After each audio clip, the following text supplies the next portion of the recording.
It's Friday, good day, and we have a Game 7, gentlemen. Skip Bayless, Molly Karam here in Bristol, Connecticut. Welcome into First Take. Stephen A. is in Cleveland. How we doing, guys? I'm wonderful. Wonderful. What's up, y'all? Oh, What's up? Love fired up, Stephen A. Game day, baby. Let's go, baby. Fired up. Game 7, Skip. How you feeling, Game Skip? 7, Skip.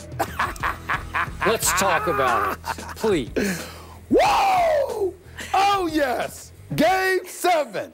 I'm wide awake, Skip. I ain't tired now. Yeah. I ain't tired. Let's go. You realize Let's go. You don't get to sleep in your bed again for I'll 3 sleep more Monday. nights. I'll sleep Monday. All right. Game 7, Skip. You'll sleep when you're dead, right? Yeah. Woo! Yes. Let's go. First Let's take go. is going to be good. Let's get into it. So the King carried the Cavs to a Game 6 win last night, scoring 41 points for the second straight game, including 18 straight points between the third and fourth quarters when the game was still in doubt. Stephen A., obviously you were there at the game in person. What happened last night? Molly, Skip Bayless, what happened is that a 4-time league MVP Here we go. and a 2-time NBA champion Here we go. showed up and said, I'm not ready for this to end. I'm not going to allow the reigning defending NBA champions to celebrate for a second consecutive year inside the Q, the Quickens Loans Arena. These fans, the people that came out here, Skip Bayless, these people did not sit down before halftime. They didn't even sit down. It was absolute pandemonium up in the Q last night. The Cleveland Cavaliers fans showed up. It was hype city. It was big time. And the man, LeBron James, showed up after that pathetic, horrible performance. As far as I don't give a damn about his numbers in Game 4. As far as I'm concerned, he didn't show up in Game 4. He showed up last night, fresh off of a 41-point performance in Game 5 at the Oracle. He returned to the Q and did the same thing against the reigning defending champions. Dropped 41 points, had 11 assists, 8 rebounds, was nothing short of spectacular. A man amongst boys, inside, outside, it didn't matter. Hit 3 of his 6 3-points for the second consecutive game, hit 50% of his threes, not to mention the fact that he sat up there, all right, and was still going to the hole, grabbing rebounds, being a man amongst boys, and then to accentuate the moment, to accentuate the NBA Finals, in my opinion, what did he do? He blocked Steph Curry's shot and then turns around with the swag, talking smack to the reigning 2-time league MVP, which is something LeBron never does. Never does. The only time I ever saw him come close to doing that was when he dunked on Paul Pierce. Paul Pierce fell down in that Game 6 in the Eastern Conference Finals back in 2012 when he dropped 45 and 15. I think it was 2011, 2012. He dropped 45 and 15 and looked at Paul Pierce and just walked by him like he was just insignificant. That's the only time I've seen LeBron do something like that. Last night, he was chirping, he was talking to Steph Curry, and Skip, the reason why I'm so excited is not because of just LeBron James' performance. I saw him talking junk in a way that I never have, and then I saw Steph Curry after the ejection that people did not pick up on, where he's walking off the court and he points in the direction of LeBron James to sit up there and say, I'm coming. All right, this is what it's about right here. We're talking about a Game 7 because LeBron James showed up not just in Game 5, but in Game 6. Yes, he had some help from Kyrie. Yes, other like Tristan Thompson was an absolute beast and deserves credit. 15 points, 16 rebounds, played like a man amongst boys himself. But in the end, it comes down to this. Down 3-1. On the brink of elimination. The Cleveland Cavaliers are now on the brink of history, on the verge, 48 minutes removed from becoming the first team in NBA history to overcome a 3-1 deficit and capture an NBA crown. This is what Game 7s are all about, Skip. This is so beautiful to see, and I'm just loving every moment of it. Bad calls by the officials, by the way. Steve Kerr was absolutely right. 3 bogus calls against Steph Curry. No doubt he picked Kyrie's pocket. That wasn't a last foul that he got called for that made him lose it, okay? And it was a foul before that shouldn't have been called as well. But in the end, the NBA gets what it wants. The NBA fans get what it wants. We certainly get what we want. And it's two MVPs going up against one another, and I couldn't be more hyped about it. I love this. This is why I cover the NBA for the last 20 years. For moments like this, Skip, moments like this. I agree with that, but I must tell you, my friend, I saw a very different game than you saw it. Now, I wasn't there. I was just watching my television. And you know what? It might have been broken. Maybe I was on the wrong channel. You have multiple. Maybe I had some other weird game on, and I was seeing something that just didn't make any sense to me. I don't even know if you have remote controls, so you're probably right. Go ahead. I got like 12 remote controls, but that's a whole nother story. 12 TVs. I got you. Okay, first of all, big picture takeaway for me last night was the Golden State Warriors, who won a record 73 games during the regular season, did not show up, for reasons I can't explain, for Game 6 of the NBA Finals. Maybe they're still a little too cool for school. Maybe they can't stand prosperity. Maybe they need to be challenged and pushed to the brink before they respond, which would be Game 7 back home in Oracle. Maybe they had that in their hip pocket last night, but I picked Golden State to win that game. I was dead wrong about that, but I must tell you, I was shocked by how the Golden State Warriors, who have made claims that they were better than MJ's Bulls and Magic's Showtime Lakers, that team did not show up mentally or physically or emotionally from the tip-off. And meanwhile, as you well know because you were in the midst of the chaos, the Cleveland Cavaliers were crazy ready for that game. Their crowd was crazy ready. I give their crowd, as a sixth man last night, a lot of credit to your point about they stood. Listen, they literally screamed that team up off its feet, up above the rim, right from tip-off. Stephen A., that game was over in about 6 minutes. When LeBron got free, got a nice little sweet feed from Kyrie for a wide-open dunk, 6:19 left. It's 13-2. I just sat back and said, "This is over, man. Let's get it on." I wanted to cancel the rest of that game. Let's just blow it off and get on with it. Let's go to Game 7 and see what transpires. Last night, the Cleveland Cavaliers turned into the Cleveland Browns because they played football, basketball, and I got no issue with it because the refs let them get away with, as Steve Kerr said after the game, and as I'd already tweeted during the game, a lot of grabbing and holding. And conversely, as you pointed out, a lot of ticky-tack fouls, at least 3 of them, were called on the back-to-back MVP, the first unanimous MVP. I thought the refs paid zero respect to Steph Curry last night. We'll talk about all of his meltdown later. But to me, they let Cleveland play. They did not let Steph play. And that was the bottom line to what was as quick a blowout as you will ever see in a game of that magnitude. Now, let's get to my man, LeBron James. You realize, Stephen A. Smith, that he should have scored 41 last night. You realize that the same injury gods who robbed LeBron of his help last year, took away Kevin Love, took away Kyrie in overtime of Game 1 of the Finals, those same injury gods just took away Golden State's best rim protector, Andrew Bogut, gone for the rest of the series. And last night in the first quarter, they took away, by far, the best Golden State defender of LeBron James. Andre Iguodala should not have been playing in that game after the first quarter.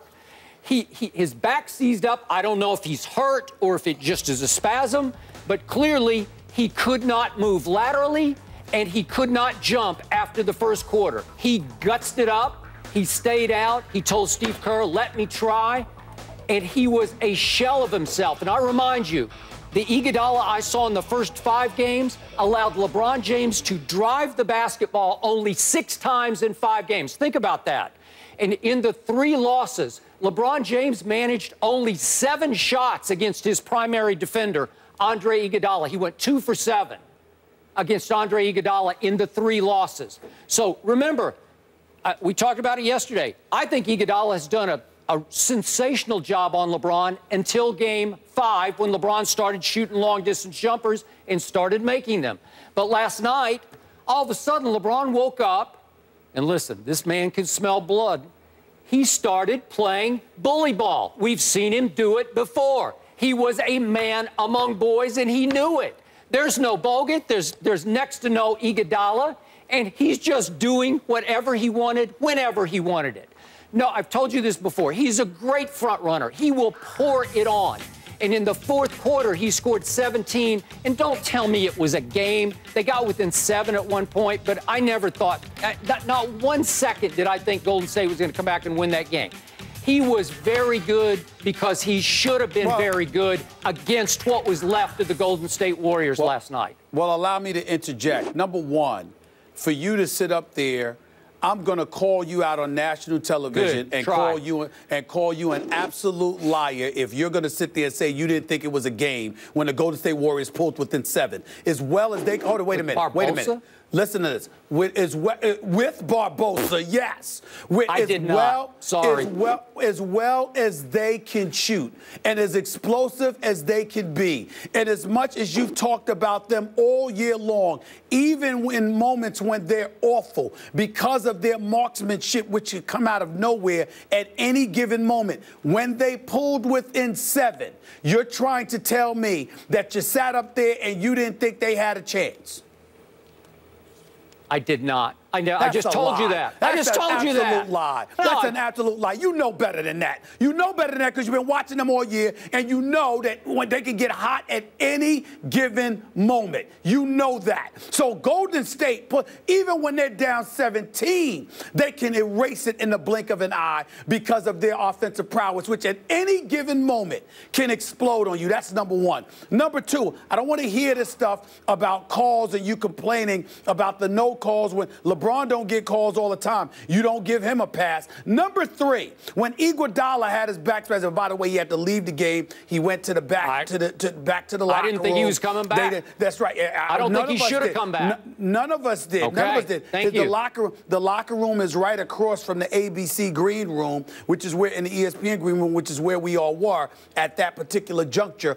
And Iguodala was coming out. I was shocked he was coming out because I didn't think he had any business coming back into the game. But I would remind you of this. Skip Bayless, Bogut wasn't hurt in the first 2.5 quarters of Game 5 when LeBron was dropping digits on them. Okay, and so who was gone in Game 5? Draymond was gone. Right. So LeBron got 2 huge breaks in the last 2 games. He's an all-time great player. He should take advantage of those breaks. All right, then. Bogut was gone in the second half of Game 5. My point to you is this. He did what you said he should have done. This ain't the time to hate on that.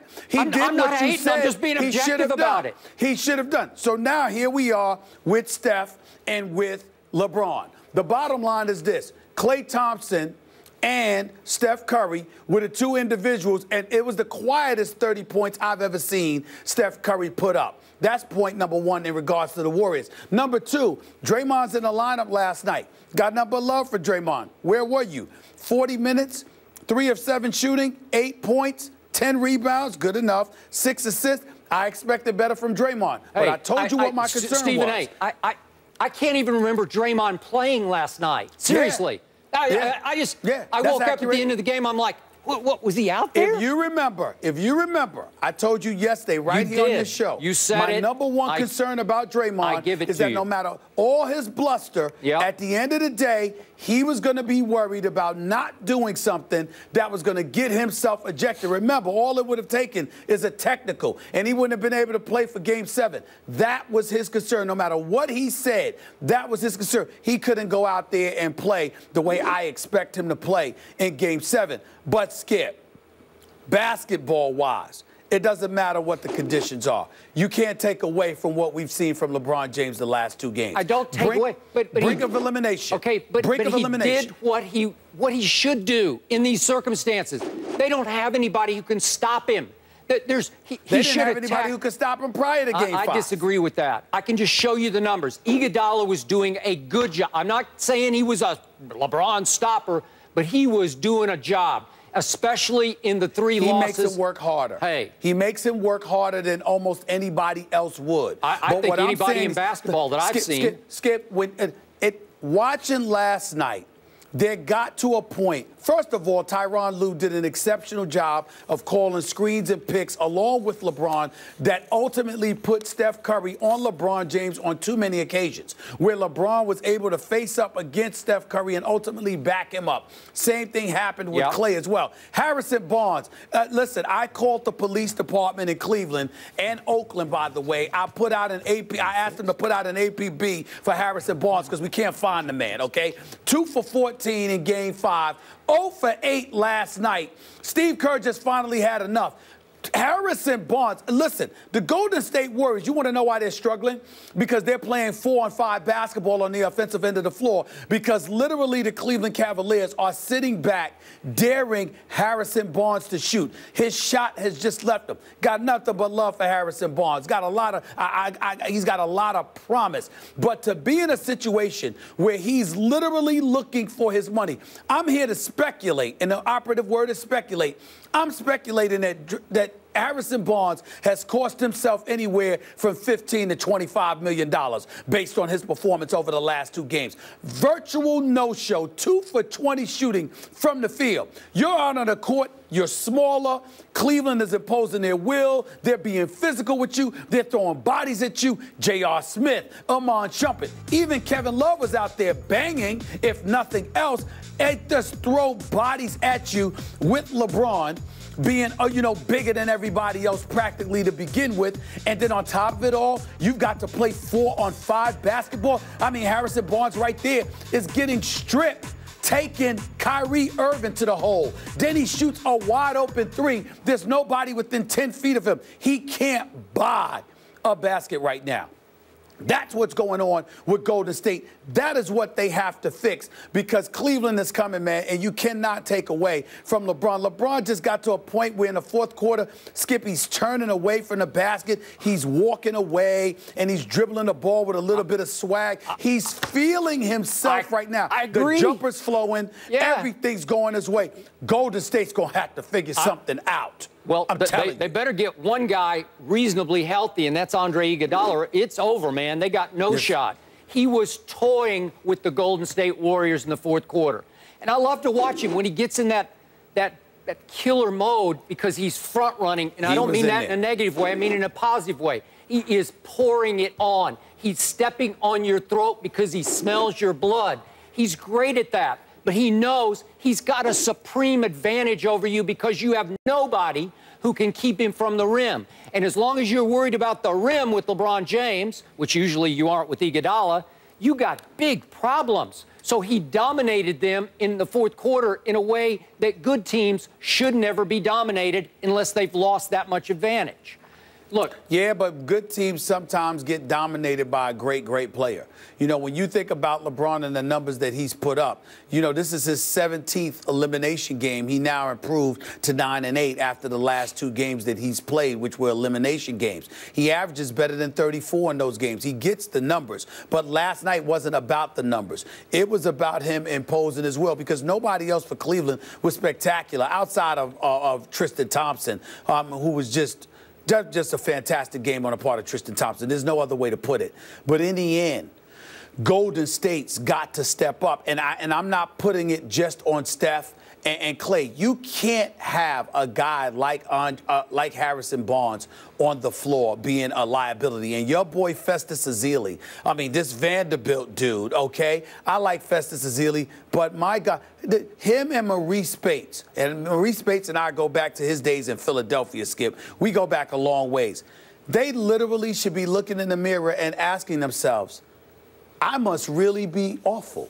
Because how in God's name is Anderson Varejao getting minutes ahead of me? The only thing relevant about the ultimate nice guy, which is Anderson Varejao, is his hairdo. There's nothing relevant about him from a basketball standpoint other than his ability to flop. He put Vlade Divac to shame, as you highlighted. He could win an Academy Award with his flopping. But there's no other purpose that he serves. If you're Festus Ezeli or Maurice Bates, one of whom should be starting, by the way, because you need them him in the lineup. He's going to have to start. He's going to have to start. How do you sit up there on the basketball court doing absolutely, positively nothing while Anderson Varejao is getting more minutes than you? It's embarrassing. It's just embarrassing. All right, I'm going to say one final thing about LeBron James. In the big picture, I try to keep it and put it in an objective perspective, and people say you're hating. But again, I emphasize my point. He should have been doing in both games 5 and 6 what he did finally do after he stunk it up, as you said, in game 4 and disappeared.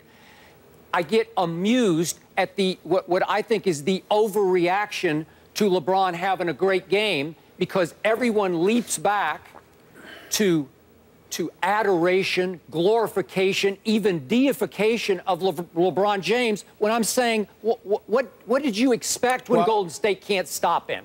My response to that would be, I think deification is a little bit extreme. I don't know. The other adjectives you use are appropriate, but let's also be clear about something here, Skip. You're talking about what he's supposed to do. Whether he's shorthanded, guys are injured, guys are not performing. You got Kevin Love attempting 3 shots. He scores 7 points. People are giving him a standing ovation, for crying out loud. That's how bad it's gotten for Kevin Love. But LeBron goes out there and handles his business. When he messes up, we're all over him. But when he performs, we want to be objective. Nah, give the man the love that he deserves. If Steph Curry's shorthanded now, what are we going to ask of him? I'm asking of him the same thing that I would ask of LeBron James or any league MVP. Show me. You the league MVP, find a way. I have no doubt that Steph Curry can. The question is, will he? He's shorthanded. He's got issues, but he's still, listen. Andrew Bogut and Andre Iguodala had very little to do with Steph Curry shooting 50% from the field, 45% from three-point range, 90% from the free throw line, averaging 30, and being universally acknowledged as the greatest shooter we have ever seen. The fact of the matter is, average performances or quiet performances should not come associated with a 2-time league MVP. Okay. I believe in him, and I believe he will step up. But the point is, hold him to the same standard that you would hold LeBron James to. But you said it was a quiet 30 last night. He got his regular season MVP average. He got 30 points. I said it was quiet. I know. Skip. Okay, but he was pretty good. He was pretty good last night. I didn't say it wasn't good. I said it was quiet. In other words, it was after Cleveland got out. It was 31-11 after a quarter. Yeah, it's going to be quiet after that. I'm just saying, that's my point. My point is, it's not just about scoring. It's when you score. Are you capable of stopping the bleeding? Michael Jordan, you sit up there and talk to somebody like a Doug Collins who coached Michael Jordan. He'll just give you lessons on Jordan. Jordan will be out there, look, coach, all right, just give me the ball. You know this because you covered Jordan. Look, we're struggling right now. Just give me the ball. Let me stop this bleeding right here before it gets out to 31-11. Let me stop this bleeding. Or let me go out here because these guys seem a bit jittery in the pregame warm-ups. Let me go out here and just drop 20 in the first quarter, and then after that, you can run the offense. That kind of stuff. Steph Curry, not to compare him to Jordan, not to compare LeBron to Jordan, but Steph Curry has to be called upon to do things that we would at least hold LeBron James accountable to. It's only fair, and I'm about being fair. Okay. Final point. To your point about LeBron and how that crowd loved him and fed off him as he fed off the crowd. This also intrigued me at the end of the game. I saw LeBron James, who allowed himself to celebrate that win in ways I've never seen him celebrate at this stage of a series. I saw him as he walked off the floor with his teammates. They celebrated. As he walked up toward the tunnel, he accepted hugs and handshakes from people he knew in the courtside seats. It looked like he thought, or the body language was, I just won my 3rd ring. And again, maybe that's his mindset right now, that we got them. We got them on the run. But I was a little surprised by it, because I thought he'd be more all business, like we got one more game, we got business to take care of here. I didn't mind it at all, because think about the mission statement. It's about bringing the championship back to the city of Cleveland and the Northeast Ohio area and any professional sports for the first time since 1964. It's about the fact that win, lose, or draw, this was Cleveland's last home game. So if there was a potential Game 7 in Cleveland instead of in Oakland, you would have a point.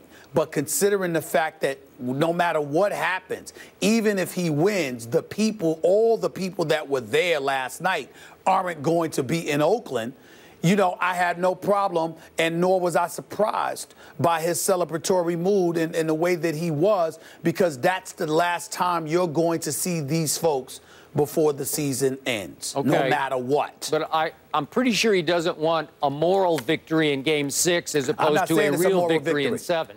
I'm not saying a moral victory. He could very well believe, and there is absolutely no reason for Cleveland to believe that they're going to lose Game 7. The way that they've handled their business over the previous 2 games, he probably thinks they're going to win Game 7. But the point is, no matter what, those folks weren't going to be there. I have no problem with him being celebratory because there's no more games in Cleveland no matter what.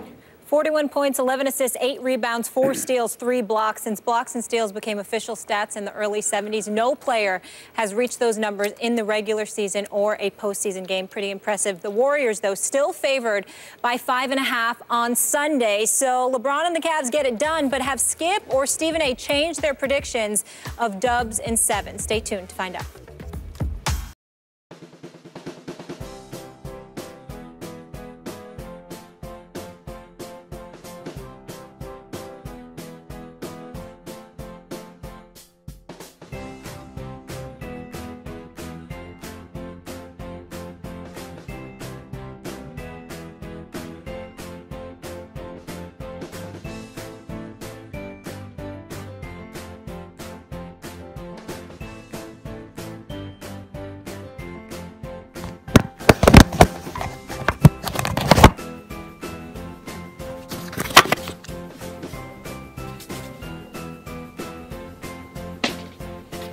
Little bitch, stop raining. I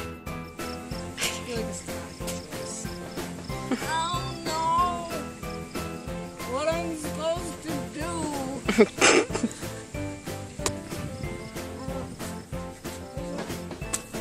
There's like nothing specific that I can do. It doesn't involve other people.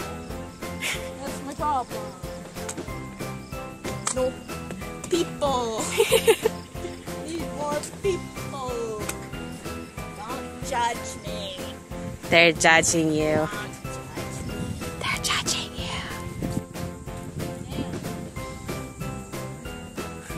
What? Damn. Hot damn. It is a damn. Percy, no! Percy!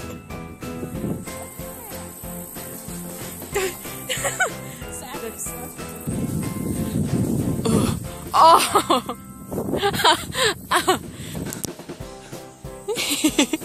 Ah!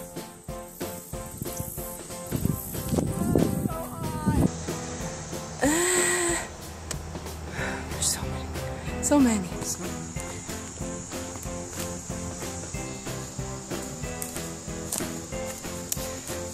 I like jumping on things. Oh god. Oh no. No spiders. No thank you. You are not reclaiming my phone. I'm gonna get poison ivy.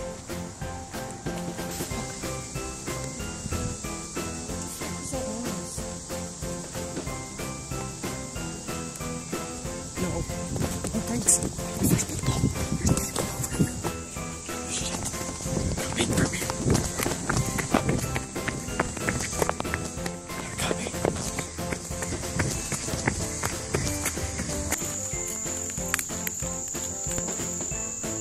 Hey. Where's Jason? When you need one! Good. Some badass poses or something. I don't fucking know what I'm doing. Really, I don't. I'm afraid. You're Tom. I am afraid. I got it!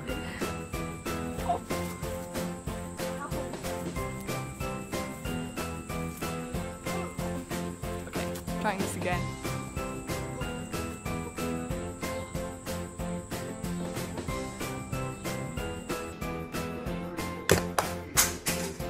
Who was sort of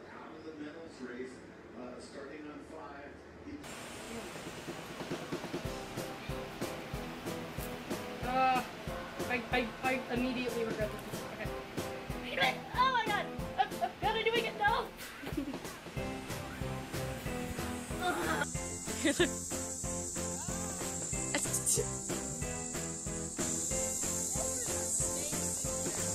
Oh dear, we don't want that. Oh dear. Oh dear.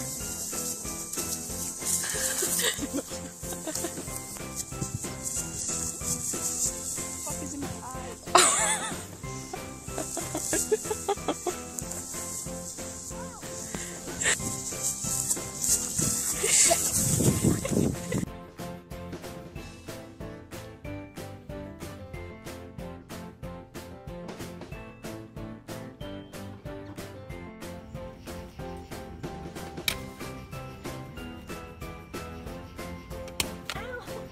Oh my god, I'm running out of storage. What the?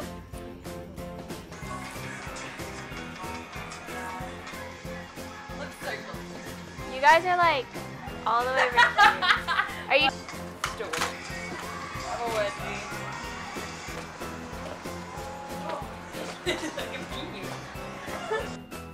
I can't. It's too zoomed. Ow, shit, I just stepped on a fucking... I'm barefoot right now and... Okay. No, too zoomed. No! Lisa, what are you doing? You go like this first. Oh, no! Yeah, that was perfect! Except for Lisa's face. You're like, oh! Oh, Lisa! What is that? Okay.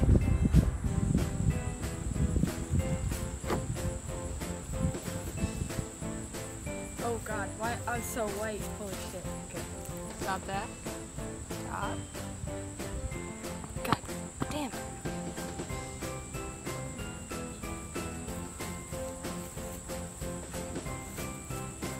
Ooh, no, that's not working. Okay. I caught it, but it looked terrible. Okay.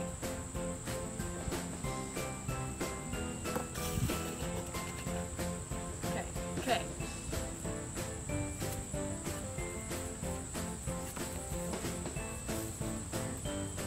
Oh. Ow. Okay, trying this again.